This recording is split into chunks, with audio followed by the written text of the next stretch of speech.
Good morning students. आज मैं आपको कल जो आयतन का क्षेत्रफल और परिमाप वगैरह पढ़ाया था उसी के आधार पर मैं एक तुम्हें उदाहरण दे रही हूँ कि अगर हमारे पास किसी फर्श का क्षेत्रफल दिया हो या उसके ऊपर हमने कोई काम करवाना हो या उसके ऊपर टाइलें लगानी हो, उनकी संख्या कैसे निकालेंगे। मान लो कि हमारे पास कोई फर्श है, उसका हमारे पास क्षेत्रफल दे रखा है, उसके ऊपर हमें टाइलें लगानी है, तो हमने देखने कितनी टाइलें लगेगी। ये टाइलें निकालने के लिए हमें कैसे जो है टाइलें निकालेंगे, टाइलों की संख्या निकालेंगे। इसलिए मैं उसी के आधार पर तुम्हें एक एग्जाम्पल देकर जो है समझा रही। ये मेरे एग्जाम्पल में ये है कि एक कमरे का फर्श जो है 300 सेंटीमीटर गुना 425 सेंटीमीटर मापता है।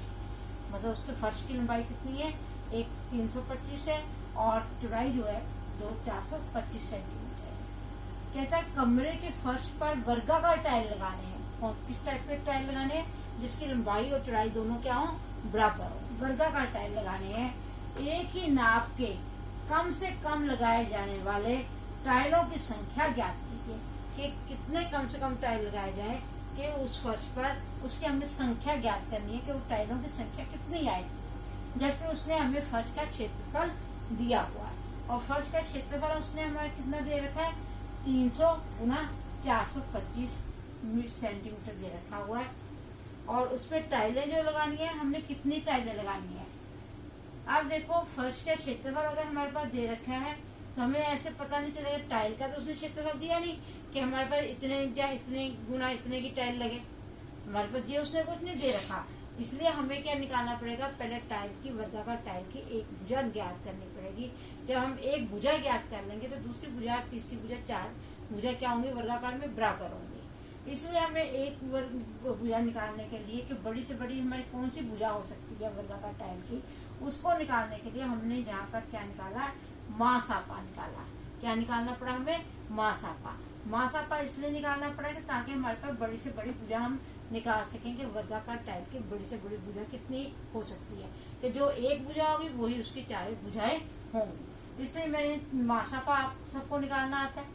सबसे पहले मैंने मासापा फर्स्ट सेमेस्टर में भी सिखाया था, आप सेकंड में भी सिखाया था। इसलिए मासापा निकालने के लिए मैं भाग विधि के द्वारा जो है मासापा निकाला है। मैंने किस विधि से निकाला है, भाग विधि से निकाला है। 425 बड़ी संख्या को बीच में रख के और छोटी संख्या से हम भाग करते हैं, और जो नीचे बचता है उससे फिर भाग करते हैं, और जो जिससे भाग ऊपर किया होता है उसको बीच में रख देते हैं। इस तरह करते करते हमारा जो मासापा तुम्हारा कितना आएगा, 25 आएगा। कितना मासापा आएगा, 25 आएगा। जब मासापा जो 25 है, इसका मतलब टाइल की क्या हमने निकाली है, बड़ी से बड़ी भुजा निकाली है। ये हमारी क्या आ गई, बड़ी से बड़ी भुजा आ गई। अगर टाइल की हमें एक वर्गाकार टाइल है, अगर एक भुजा पता है तो उसका दूसरा क्षेत्रफल क्या होगा, भुजा गुना भुजा होगा। इसलिए कितना होगा, 25 गुना 25 होगा। इसलिए हमने क्या निकालनी थी, उसने क्या पूछी है, टाइलों की संख्या ज्ञात कीजिए। कम से कम लगाने वाले टाइलों की क्या कीजिए, संख्या ज्ञात कीजिए। इसलिए मैंने टाइलों की संख्या ज्ञात करने के लिए हमारा जितना फर्श का क्षेत्रफल होगा और उसको एक टाइल के क्षेत्रफल से भाग कर दिया जाएगा, तो हमारे पास क्या आएगी, टाइलों की संख्या ज्ञात हो जाएगी।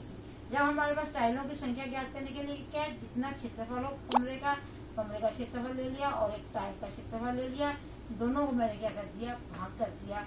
भाग करने के बाद काटा पीटी करने के बाद हमारे पास क्या आंसर आया, 204 टाइल आई।